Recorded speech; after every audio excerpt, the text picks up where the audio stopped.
আসসালামু আলাইকুম শিক্ষার্থী বন্ধুরা, আশা করি সবাই ভালো আছেন। আজ কথা বলবো যৌগিক পদার্থ নিয়ে।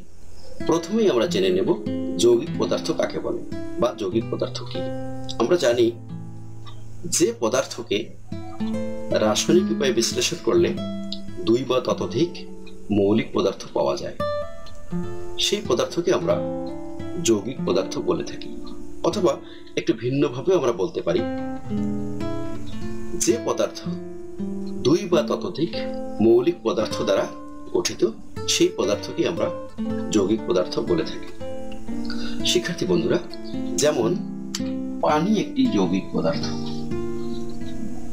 খাদ্য লবণ একটি যৌগিক পদার্থ, চিনি একটি যৌগিক পদার্থ, চক একটি কি যৌগিক পদার্থ।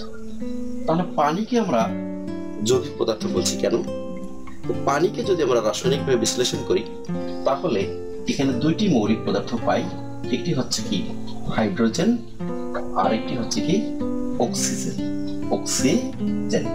তাহলে পানি, হাইড্রোজেন এবং অক্সিজেন এই দুটি মৌলিক পদার্থ দ্বারা গঠিত, এজন্য আমরা পানিকে যৌগিক পদার্থ বলে থাকি।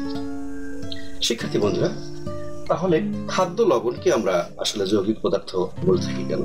যে লবণটা আসলে আমরা প্রতিদিনই খেয়ে থাকি, তরকারিতে আমরা খেয়ে থাকি, সেই খাদ্য লবণের মধ্যে আছে দুটি মৌলিক পদার্থ। একটি হলো সোডিয়াম এবং আরেকটি হলো ক্লোরিন। সোডিয়াম এবং ক্লোরিন এই দুটি মৌলিক পদার্থ দিয়ে খাদ্য লবণ তৈরি বা খাদ্য লবণ গঠিত, এজন্য আমরা খাদ্য লবণকে যৌগিক পদার্থ বলে থাকি। শিক্ষার্থী বন্ধুরা, একই কারণে চিনিকেও আমরা আসলে যৌগিক পদার্থ বলে থাকি, কারণ চিনির মধ্যে আছে কার্বন, হাইড্রোজেন এবং অক্সিজেন, এই তিনটি মৌলিক পদার্থ। অর্থাৎ চিনি, কার্বন, হাইড্রোজেন এবং অক্সিজেন এই তিনটি মৌলিক পদার্থ দ্বারা গঠিত, এই জন্য আমরা চিনিকে যৌগিক পদার্থ বলে থাকি। চকের মধ্যে আছে তিনটি মৌলিক পদার্থ। একটি হচ্ছে ক্যালসিয়াম,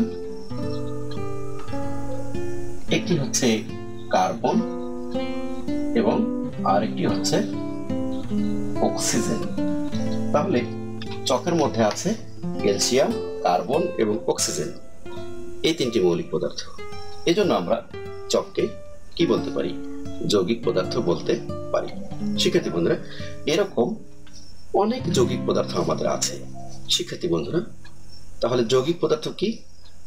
যে পদার্থকে বিশ্লেষণ করলে আমরা একাধিক মৌলিক পদার্থ পাই, সেই পদার্থকে আমরা কি বলি? যৌগিক পদার্থ বলে থাকি। এরকম অনেক যৌগিক পদার্থের উদাহরণ আসলে আমরা দিতে পারবো। শিক্ষার্থী বন্ধুরা, আজ এ পর্যন্তই। সবাইকে ধন্যবাদ।